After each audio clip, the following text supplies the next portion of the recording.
Petroleum मसनूआत की कीमतों में मुल्की तारीख का सबसे बड़ा इजाफा। तहरीक इंसाफ समेत अपोजिशन जमातों ने वफाकी हुकूमत को आड़े हाथों ले लिया। वज़ीर आज़म शहबाज शरीफ को अवाम को धोखा देने वाला कह दिया। चेयरमैन PTI ने महंगाई पर ऑल पार्टीज कॉन्फ्रेंस बुला लिया। कहते हैं वज़ीर आज़म ने पहले मुबारकें बटोरी, फिर अवाम को धोखा दिया।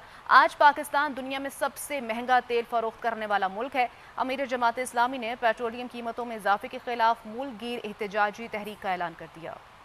पेट्रोलियम मसनूआत की कीमतों में बे इंतहा इजाफा। PTI और जमात इस्लामी सड़कों पर आने के लिए तैयार। हुकूमत से फिलफौर इजाफा वापस लेने का मुतालबा। चेयरमैन PTI बैरिस्टर गौहर ने तैमूर सलीम झगड़ा के हमरा प्रेस कॉन्फ्रेंस में मौजूदा सूरत हाल पर हम ख्याल जमातों का ऑल पार्टीज कॉन्फ्रेंस बुलाने का ऐलान किया। कहा कि वफाक की जानिब से पेट्रोलियम मसनूआत की कीमतें बढ़ाने को मुस्तरद करते हैं। में कोई शक नहीं है कि ईरान की जंग से दुनिया में प्राइसेस में रद्द-बदल हुआ है।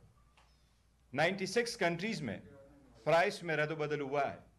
ये कोई नई बात नहीं है, लेकिन पाकिस्तान वियतनाम के बाद पहला मुल्क है जिसमें सबसे ज्यादा प्राइस में इंक्रीज हुई है। आपने बेतहाशा प्राइस बढ़ाई है जिसकी मिसाल पूरी दुनिया में नहीं मिलती। PTI रहनुमाओं ने वज़ीर आज़म शहबाज शरीफ पर आवाम से धोखा करने का भी इल्जाम लगाया। बोले हुकूमत मुल्क को चलाने में नाकाम हो चुकी। हुकूमत आवाम पर बोझ डालने के बजाय अपनी शाख खर्चियाँ खत्म करें। आवाम को रिलीफ देने के लिए बिला जवाज टैक्सेस को फिलफौर खत्म किया जाए। मंडी में कीमतें ज्यादा होंगी तो आप किसी तरीके से कीमतें आधी कर दें, ये नहीं हो सकता।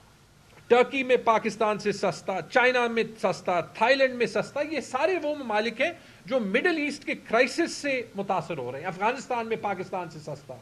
जिस तरह इंक्रीज हुई है, हम मानते हैं कि पेट्रोल की कीमत बढ़ी है, लेकिन हम आवाम पे उतना ही बोझ डालें जितनी उस पे बनती है, जिसकी जो आवाम पे बनती है, जो रेट जिस तरह इंक्रीज हो गई। अमीर जमात इस्लामी ने पेट्रोलियम मसनूआत की कीमतों में इजाफा मुस्तरद करते हुए मुल्क गिर एहतजाजी तहरीक चलाने का ऐलान करते हुए कहा कि हुकूमत ने अवाम पर पेट्रोल बम गिरा दिया। पेट्रोलियम मसनूआत की कीमतों में इजाफा नाकाबिल कबूल है। हुकूमत ने पेट्रोल बम फेंका है अवाम पर, किसी सूरत में भी ये काबिल कबूल नहीं है। पहले 55 रुपए का इजाफा कर दिया, फिर 137 रुपए, अब गोया तकरीबन 450 नहीं 458 रुपए का पेट्रोल पाकिस्तान के गरीब और मिडिल क्लास लोग खरीदेंगे। जमात इस्लामी इसको मुस्तरद करती है और हम आज से ही एहतजाजी तहरीक शुरू कर रहे हैं। पीपल्स पार्टी ने भी पेट्रोलियम कीमतों में इजाफे को जालिमाना करार दिया। PP रहनुमा हसन मुर्तजा कहते हैं फैसले से बेरोजगारी, महंगाई और किरायों में इजाफे का तूफान आएगा। लीगी रहनुमा साद रफीक ने भी हुकूमत पर तनकीद की। कहा होशरुबा इजाफे से महंगाई की बदतरीन लहर आ गई है, अब आम आदमी कैसे जिएगा। पेट्रोलियम मसनूआत की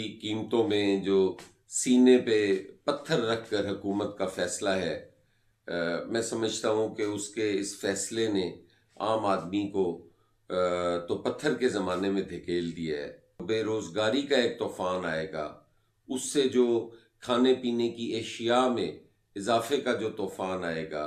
मुस्तफ़ा नवाज खोखर समेत दीगर अपोजिशन रहनुमाओं ने कीमतों में इजाफे को मुस्तरद करते हुए कहा कि पेट्रोल की कीमत 458 रुपए तक पहुँचाना जुल्म है। गरीब और मिडिल क्लास को जिंदा दरगोर किया जा रहा है। हुकूमत अपनी अयाशियाँ कम करने को तैयार नहीं। महंगे जहाज और महंगी गाड़ियाँ आवाम पर बोझ हैं।